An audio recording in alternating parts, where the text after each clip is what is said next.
আবার দেখেন বর্তমানে যে দুজন সমন্বয়ক আছেন যারা সবচেয়ে বেশি নেগেটিভ রোল প্লে করছে আমাদের এগেইনস্টে, তার মধ্যে হাসনাত বা সার্জিস। এখানে সার্জিস ও ছাত্রলীগ করতো সরাসরি, ওর বাবা কিন্তু একটা রানিং ওয়ার্ড আওয়ামী লীগের সভাপতি এবং উপজেলা আওয়ামী লীগের ভাইস প্রেসিডেন্ট। আপনি কিভাবে বলবেন তার বাবা আওয়ামী লীগ রাজনীতি করছে? কার মনে কি আছে সেটাকে অন্তর্যামী কেউ না জানার কোনো সুযোগ কিন্তু। ধন্যবাদ। আমি যখন দায়িত্বে ছিলাম তখন 2019 সালে আমি দায়িত্ব শেষ করি সেপ্টেম্বরে। তো ওই সময় হাসনাত বা সার্জিস ওরা হচ্ছে সম্ভবত সেকেন্ড ইয়ারে উঠেছে আর কি, মানে ফার্স্ট ইয়ার শেষ করে সেকেন্ড ইয়ারে আসছে। তো এরকম একটা জুনিয়র ছেলেকে চেনার বা জানার কোনো সঙ্গত কারণও নেই আমাদের জায়গা থেকে। এবং এখানে শুধু হাসনাত সার্জিস না, আমি সার্জিসকে চিনতাম না কোনো, ওর সাথে একদিন পরবর্তীতে এই রিসেন্ট সময় একটা সেলফি দেখেছি।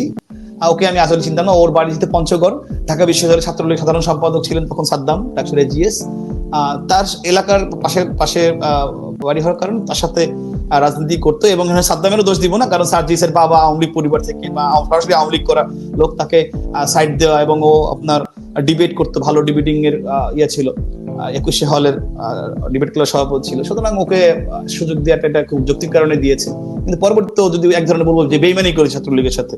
আর হাসনাতের কথা বলেন, হাসনাতকে আমি চিনতাম না। ওর যখন একটা আপনার জানেন ঢাকা বিশ্ববিদ্যালয় দীর্ঘদিন যাবত যে একটা প্রবলেম ছিল যে রেজিস্ট্রার বিল্ডিং এর যে হয়রানিটা দীর্ঘসূত্রিতা হয়, সেটা নিয়ে অনেকদিন ধরে কথা হচ্ছিল। তো ও যখন এই ইস্যুটা নিয়ে আপনার আমরণ অনশনে বসে রেজিস্ট্রার বিল্ডিং এর সামনে, তখন একজন সাধারণ শিক্ষার্থী হিসেবে আমি ওকে, যে ঢাকা বিশ্ববিদ্যালয়ের শিক্ষার্থী এইভাবে বসছে একটা যৌক্তিক দাবি নিয়ে, আমি সেই দাবির প্রতি সহমর্মিতা জানিয়ে সেখানে গিয়ে সংহত জানিয়েছি। আরো অনেকে জানিয়েছে, আমি জানিয়েছিলাম। যেহেতু ডাকসুর জিএস হিসেবে ঢাকা বিশ্বের শিক্ষার্থীরা আমাকে ভোট দিয়ে নির্বাচিত করেছে, তাদের কেউ একজন, যে কেউ, সে যে দলের বা মতের হোক, সে একজন যদি যৌক্তিক কথা বলে, দাবি জানায়, তার পাশে থাকা আমার দায়িত্ব। এবং এই জায়গাটা আমি একটু অ্যাড করতে চাই।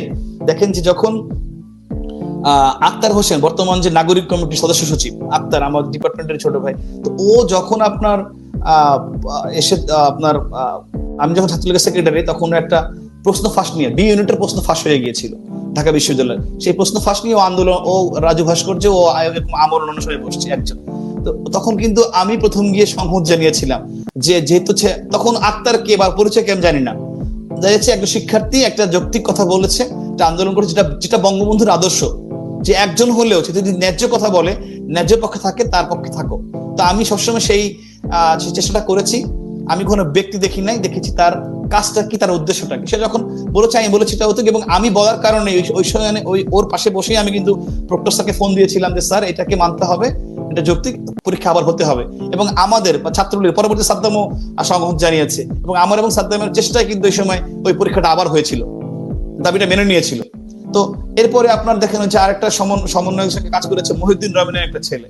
তো ও যখন আপনার এই যে রেলের দুর্নীতি নিয়ে কথা বললো, তখন তো ওর ব্যক্তি পরিচয় কি জানতাম না, একজন সাধারণ শিক্ষার্থী। আমি কিন্তু সেখানে গিয়ে এবং পরবর্তী ব্যারিস্টার সুমন ভাই জানেন, আমরা গিয়ে কিন্তু সংহত জানিয়েছি এবং পক্ষে দাঁড়িয়েছে যে 6 দিন বা 7 দিন একটা ছেলে দাঁড়িয়ে আছে।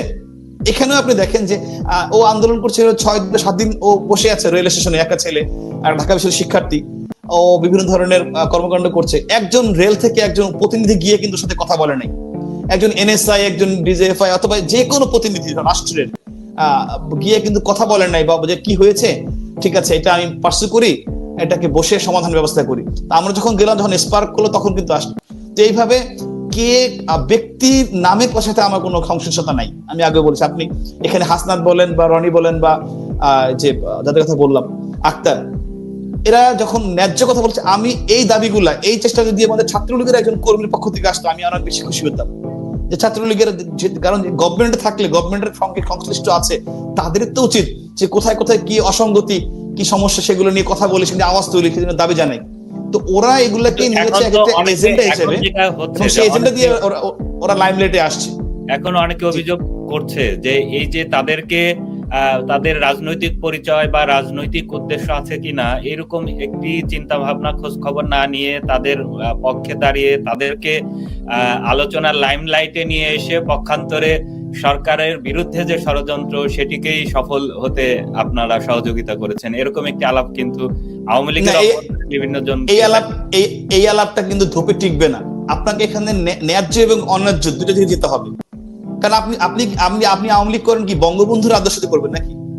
তো বঙ্গবন্ধুর আদর্শ আপনার কি শিখিয়েছে? আমাকে তো সেটা দেখতে হবে, আমাকে রুটটা, যে আপনি যদি শুরুতেই এরকম ভাবে এই ন্যায্য দাবিগুলো মেনে নিতেন তাহলে তো আজকে এই দিনটা আসতো না। আপনি তো দায়িত্বশীল জায়গা থেকে সেটি সরকার বা দলের উচ্চ পর্যায়ে জানাতে পারতেন। অবভিয়াসলি যখন এগুলো হয়েছে আমি তো এগুলো জানিয়েছি বলে তো সমাধান হয়েছে। আপনার কি মনে এই যে আপনার প্রশ্ন ফাঁস হলো, আমি ভিস্তারকে প্রফেসরকে জানালাম। আপনার যখন রেলের আন্দোলন হলো আমি ডিজি কে জানিয়েছি, মন্ত্রী মহোদয়কে জানিয়েছি, তারা বসতে সমাধানের জন্য চেষ্টা করেছে, কমিটি করেছে। তারপরে আপনার যখন এই যে হাসনাত বসলো তখন আমি আমাদের ভাইস চ্যান্সেলর স্যারকে জানিয়েছি, স্যার সঙ্গে সঙ্গে দাবি মেনে নিয়েছে। তো এগুলো তো আমরাই করেছি, এগুলো তো এমন না যে ওদের আন্দোলনের কারণে হয়েছে। এবং বরঞ্চ আপনি বলতে পারেন যে এই আন্দোলনগুলো যদি আমরা অ্যাড্রেস না করতাম, না যেতাম, আমি না যেতাম, এগুলো আরো বড় হতো, একজনের জায়গায় 10 জন আসতো এবং এই যে কোটাটা হলো এরকম একটা স্পার্ক তখন হতে পারতো। সুতরাং আপনি বলতে পারেন যে আমি এই আন্দোলন থামিয়ে দিয়েছি, তখন গভর্নমেন্টকে আর ব্রেক পোহাতে হয়নি। আপনি যখন ওই যে বললাম নিরপেক্ষ আন্দোলন হলো, আমি শুরুতে থামিয়ে দিয়েছি বলে গভর্নমেন্টকে এই ব্রেকটা পেতে হয়নি। ইনফ্যাক্ট আপনি যখন আপনি জানেন যে আমাদের এই আন্দোলন মাঝখানে আমাদের ধানমন্ডি পার্টি অফিসে রেপ হয়েছে, মার্ডার হয়েছে, এরকম গুজব ছড়িয়ে কিন্তু পুরো পার্টি অফিসটি অ্যাটাক করার জন্য মাত্র 50 গজ দূরে ছিল ওরা। যদি ওই দিন 18 সালে ওই দিন যদি ওরা পার্টি অফিসে অ্যাটাক করতো, ধানমন্ডি আমাদের দলীয় সভাপতি কার্যালয়ে অ্যাটাক করতো, তাহলে কিন্তু সঙ্গে সঙ্গে ওদের প্ল্যান ছিল, এটা শিবিরের প্ল্যান, একদম সঙ্গে সঙ্গে সারা বাংলাদেশে প্রত্যেকটা জেলা উপজেলায় পার্টি অফিসে অ্যাটাক হতো, যেহেতু ঢাকায় রাজধানীতে হয়েছে। তো এই প্ল্যানটা যখন আর বলছি, আমি কিন্তু দায়িত্ব নিয়ে, আমি এককভাবে একদম দায়িত্ব নিয়ে সিটি কলেজ থেকে আমাদের কেন্দ্রীয় ছাত্রলীগের, আপনি চিনতে পারেন দেলোয়ার রহমান দীপু, উনি স্কুল ছাত্র সম্পাদক ছিলেন, তিনি সিটি কলেজ টিচার ছিলেন, তাকে ফোন করে সঙ্গে সঙ্গে আমি ক্লাস 7 এবং ক্লাস 9 এর একটা বাচ্চা ছেলে একটা মেয়েকে আইডি কার্ড পরিয়ে আমি পার্টি অফিসে নিয়ে গিয়েছি এবং ওদেরকে দিয়ে লাইভ করিয়েছি শিক্ষার্থীর প্রতিনিধি হিসেবে। সেই লাইভে ওরা পুরো পার্টি অফিস ঘুরে দেখেছে, দেখে বলেছে যে আমি বলছি দেখো তোমরা প্রত্যেকটা একদম each and every inch corner of party office, তা দেখে ছাদে গিয়ে বলেছে যে না এটা গুজব, আপনারা বিশ্বাস করবেন না, আমরা প্রতিনিধি হিসেবে আসছি, এখানে কোনো মার্ডার হয় নাই, কোনো রেপ হয় নাই। এই ঘটনা আমি যে দায়িত্ব নিয়ে করলাম শিক্ষার্থীকে এই ঝামেলার মধ্যে নিয়ে এসে, এটা করার কারণে কিন্তু আর ওরা এই ষড়যন্ত্র বাস্তবায়ন করতে পারেনি। সুতরাং ষড়যন্ত্র ওরা করবেই, বারংবার করবে, চেষ্টা করবে। আমার কাজ হচ্ছে আমি কোনো লুপহোলস রাখবো না, আমি ওদেরকে সেই সুযোগ দিব না। যে সুযোগটা আমরা এই কোটা আন্দোলনে এই 24 ওদেরকে দিয়েছি, সেই সুযোগটা দেয়া ঠিক হয় না। অনেকে অভিযোগ করছে যে এই যে তাদেরকে তাদের রাজনৈতিক পরিচয় বা রাজনৈতিক উদ্দেশ্য আছে কিনা এরকম একটি চিন্তা ভাবনা খোঁজ খবর না নিয়ে তাদের পক্ষে দাঁড়িয়ে তাদেরকে আলোচনার লাইমলাইটে নিয়ে এসে পক্ষান্তরে সরকারের বিরুদ্ধে যে ষড়যন্ত্র সেটিকেই সফল হতে আপনারা সহযোগিতা করেছেন, এরকম একটি আলাপ কিন্তু আওয়ামী লীগের বিভিন্ন জন, এই আলাপটা কিন্তু ধোপে টিকবে না। আপনাকে এখানে ন্যায্য এবং অন্যায্য দুটো দিকে যেতে হবে। কারণ আপনি আওয়ামী লীগ করেন কি বঙ্গবন্ধুর আদর্শতে করবেন নাকি? তো বঙ্গবন্ধুর আদর্শ আপনার কি শিখিয়েছে? আমাকে তো সেটা দেখতে হবে, আমাকে রুটটা, যে আপনি যদি শুরুতেই এরকম ভাবে এই ন্যায্য দাবিগুলো মেনে নিতেন তাহলে তো আজকে এই দিনটা আসতো না।